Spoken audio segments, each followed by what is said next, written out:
Hello, I now have a daughter, and that's still a very unusual sentence for me to say. It still feels weird saying that sentence, I have a daughter. But I do, and she's very cute, very small, sleeps almost all of the day, and has a tendency to wake up in the evenings and the nighttime and want feeding. Right, so I suppose I should explain a little bit about the birth and how things unravelled on that day, what happened on that day. So I remember the evening before the day that my daughter was born. My wife had like some pains in her stomach. This was late in the evening and around the time that we were going to bed. But we didn't really think too much of it at that time. We didn't know that the baby would be due to come so soon at that time. In the morning, when she woke up, she still had these pains, and so she phoned the hospital to see should she come in yet. You know, what do they think's going on? Is this the start of going into labour? And they said there's probably no need to come in yet. So give it like a couple of hours, see how it goes, see if you still have the pains, if they're any better, or any worse, and give us a phone call in 2 hours, and we'll see. So she waited some more time. She waited for those 2 hours, phoned back, and then was told like it's just pre-contractions, so there's no need to come in at all. Just keep an eye on it. See how it goes. If it does get any worse, then you'll phone us again and let us know. Now, my wife had told me that, yes, it's sort of like the beginning of going into labour when this happens, but it can take, it can be as quick as a day. It could happen today, or it could take 5 days. So we just thought, okay, this is like an early message, but there's no need to rush just yet. So I was working. But I work from home, so I was with my wife.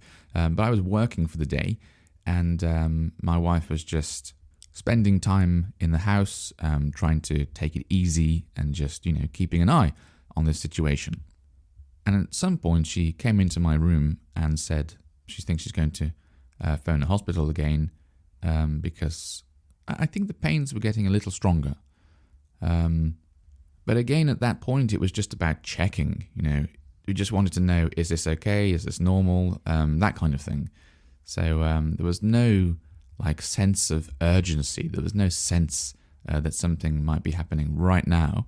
So she phoned the hospital again. This was the third time, and I think they said something along the lines of, "Come to the hospital. We'll check you over. We'll see what's happening."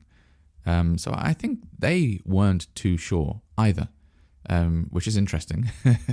So my wife didn't know, obviously, because she's never had a child before. So she didn't know, is this the start of something? Is this the start of the labour? Is this just something that happens like days before anything is due to happen? Or is something happening now? And she didn't know, and it sounds like the hospital wasn't too sure. So they were like, come to the hospital in around an hour and a half or something. I think it was like 7:30 in the evening, and we'll check you over and see if everything's okay, see what's happening. So I had to apologise to the client I work for and tell him I wasn't able to make the meeting, the daily meeting that I normally have with him, and we started to get ready to go to the hospital. Now, as I finished working really late, I usually finish, well, it depends on the time of the year, but either 7 p.m. or 8 p.m. So I was due to finish at 7 p.m. And then normally after 7 p.m., we eat dinner together, and yeah. But this was before 7 p.m. I think she might have, this might have been like 6 p.m. that she was talking to me, saying she's going to contact the hospital again. So we were getting ready to go, and we hadn't had any dinner. So initially we thought maybe we'll, make some dinner quickly here, eat it, and then go to the hospital. There wasn't, like I said, there wasn't such a sense of urgency. There wasn't any rushing going on at this point in time. Even though my wife had these pains, and they had got a little bit stronger throughout the day, it felt like we could still take our time a bit. But I think they seemed to be getting stronger, like more quickly. And so the plan sort of changed from let's get something to eat here to let's get something to eat on the way. Like maybe go to like a convenience store and just get something quick, because it started to change a bit more. Like I say, the pain started to get a bit worse. Anyway, we got everything ready.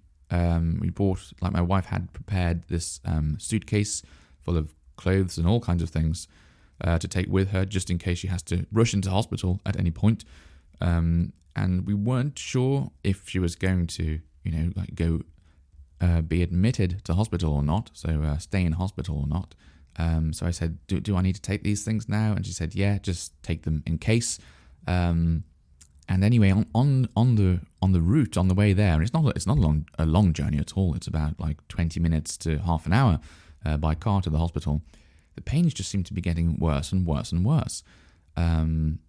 So I think we both went from sort of thinking this is something that has started, but it might take like up to 5 days before the baby is born, to thinking actually maybe it's going to be really soon. Maybe it's going to be tonight even, judging by how strong these pains were becoming and how quickly things were progressing. Anyway, we arrived at the hospital and someone came to greet us and brought a wheelchair for my wife. So she had to sit in that and was taken to this particular part of the hospital. I don't know what it was called, to be perfectly honest. But I was told to sit down and wait in this small waiting area. There was no one there, just me. It was, what time was it? I think it might have been around 7:45. Getting close to 8 p.m. This time, and I had to wait there for about 45 minutes, not knowing really what was going on at all. And then this nurse came out to me and confirmed that yes, my wife had gone into labour. So that was still a bit of a shock at that point, because when all of this is new to you, you just sort of wonder, maybe it's like these pre-contractions, maybe it just happens and then it goes and then I don't know, comes back another day, and I don't know. My wife wasn't sure, so I wasn't sure. So anyway, I had to wait a little bit longer, and then some nurse came to fetch me and took me to this room, and my wife was in there and about 3 or 4 other people, doctors and nurses. And it was a small room. It was like a private room. My wife was lying down on a table, and she'd got changed into this medical gown. And all of a sudden, everything looked really serious. As soon as I walked into this room, it was like, oh wow, okay, this is happening now, isn't it? And my wife was fine. But she was having, this pain, these contractions had become worse, and they'd come and go. So 1 minute she was just fine and just chatting fairly normally, although I think she was a bit worried. It was the first time that this was happening, and in that situation, it is a bit scary, isn't it? But chatting fairly normally, and then these pains would come, and she'd have to concentrate on her breathing. So this whole process seemed to build up over, 45 minutes, I'd say. Become more frequent, become stronger, and then eventually some more people were brought into the room, and I thought, okay, it's really kicking off now. It's going to be here any second. It's going to start any second. The baby's going to be here any second. So they'd put some music on in the background, and it was what's the word? Like a music box. It sounded like a music box sort of instrument, playing all these different types of J-pop songs. I remember one of them was quite upbeat. It was by this group called Perfume, which you wouldn't think they would play, but I guess the sort of like music box version of it was nice and relaxing enough. So anyway, I'm there with this music playing in the background, and like a few people in this room, and I'm just talking to my wife, and I'm trying to keep her mind on other things, trying to tell jokes, make her laugh about certain things during the sort of quieter periods in the breaks between the contractions, and then when the contractions come, I'm trying to remind her to take deep breaths, breathing slowly, and all that kind of stuff. And this whole process only lasted an hour, which thankfully isn't a long time. Labour can go on for many, many hours, and often does with many women. But in my wife's case, it only lasted for an hour, which is good, because to be honest, it did not look pleasant at all. I have, of course, on videos and films, seen people acting, giving birth, but it's different when you see someone really giving birth, and it's someone you know as well. It's not really nice seeing someone in pain for a long amount of time. And also, I was surprised by how difficult it was in terms of like energy, how exhausting it was, even though it was only for an hour. Well, an hour is a long time, to be honest, but just the amount of energy you have to use trying to push this baby out of your body is crazy.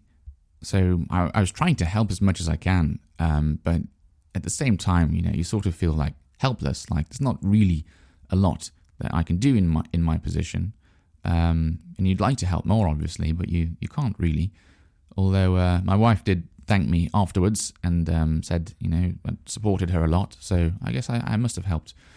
But anyway, I remember the doctor holding up the baby as the baby was coming out, and it was incredibly blue, a very, very blue baby, and I believe they're all blue, from what I've since learned, but I think I might have even heard that they were blue when they're born, but I wasn't prepared for how blue they were.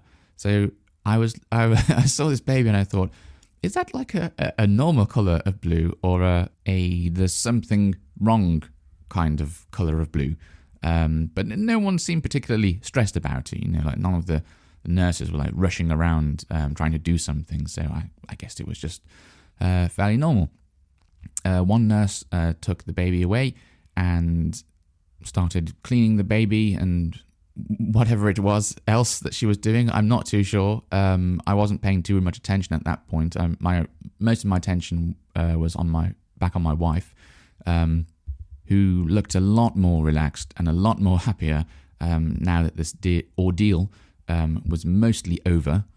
I remember hearing our baby crying a lot, and my wife could hear that too, and I think she found that very touching and very like comforting. Like that's it. The baby's here. It's over. I can hear the baby now. It's all real. There's all those 9 months have culminated, have resulted in the baby being here. So I think it was like a tremendous sense of relief for her. I don't know what I was feeling. I think I was in shock. I think I was in shock from just like all of a sudden, just like, being brought into this room, and it's like, right, we're going, let's just do it. And feeling like I couldn't really help so much. And then just seeing this baby appear almost as if, it came sort of like from nowhere. I mean, obviously I know exactly where it came from. And I've known for a very, very long time where babies come from. But when you actually see it happen in front of your eyes, it really is an unusual thing. The baby, our baby was very small, or it still is very small, when she was born, 2.8 kilograms. But I was just looking at this baby and thinking, that baby's a lot bigger than I thought she was going to be. How did she manage to fit inside my wife, being that big? But yes, I was just mostly in shock, like a whole range of emotions. I was worried about my wife, and I was worried about the baby, and then everything was okay, and then the baby was here, and so I could relax, and it was just a confusing array of emotions, all these different kinds of emotions. And I remember thinking, like, I don't really know how I'm supposed to feel in this situation. And then after a few minutes had passed, maybe 10 minutes or so, the nurse brought my daughter and like gave her to I think put her at the side of my wife. I don't think my wife was ready, not ready to sit up and hold her yet. So put her at the side, and I got a good look at her for the first time.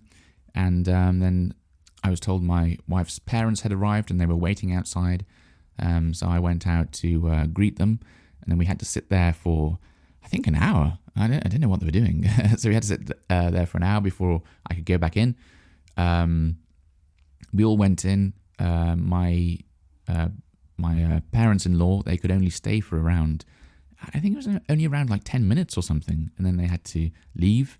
This is just seems to be the rules at the hospital. I was able to stay like maybe 20 minutes before I had to leave. It was getting late then. It was midnight, or maybe just after midnight, when I ended up leaving the hospital. But just before I was due to leave, the nurse said, "Would you like to hold her?" And I said, "No, I'm okay, thank you." And I think, I was thinking like, I don't know, I don't want to drop her. And the nurse seemed very, very good at handling babies. You could tell that she had lots of experience, and so I was a bit worried. And then she said, it's the only time you'll be able to hold her on her birthday, like the first day she was born. And I thought, yeah, that's a good point. So I thought, yeah, I'll try. And so I held her, and I was worried that she might wriggle around. Like when you pick up a cat sometimes, I don't know if you do, but if you pick up a cat and sometimes they don't want to be there, and they sort of like move all the way around, wriggle about and try and escape. Well, this didn't happen. I mean, thinking about it, of course it didn't happen, because, the baby's just been born, and the muscles are very weak, and I don't think they can really move about very much. So I was just holding my daughter, and she was just nice and calm. Not doing anything, not crying, just staring at me, staring at my face all the time. I was just looking down into her eyes, and it was just such a weird feeling, very surreal. And to be honest, it didn't feel like I was holding my own baby, my own child. It felt like I was holding someone else's. Like occasionally, like you get to hold a baby, like someone's like, "Oh, do you want to hold a baby?" And you're like, "Okay." And you hold this baby, and you sort of think like, I mean, if you're me, I sort of think like, I don't really know what to do with babies. I wonder when someone's going to take the baby back off me, because I'm not sure what I'm doing here. It felt like that. It felt like, I don't know whose baby it was. It felt like maybe like the nurse's baby or something. Like she'd just given me the baby to hold. It just felt so unreal. Something completely new to me. And it's very shocking, very surprising, very sudden. It just all happened so suddenly in the end. But yeah, in the end, everything went fine, and now got a very, very tiny daughter. So I'm excited to go back and visit her and my wife at the hospital soon. Yeah, I'll keep you updated. Anyway, I'm very grateful to my wife. She did a marvelous job. She, awful lot of effort delivering the baby. So, I have lots of feeling of gratitude towards her. Okay, until next time, I hope you've enjoyed this episode, and talk to you again soon. Bye-bye.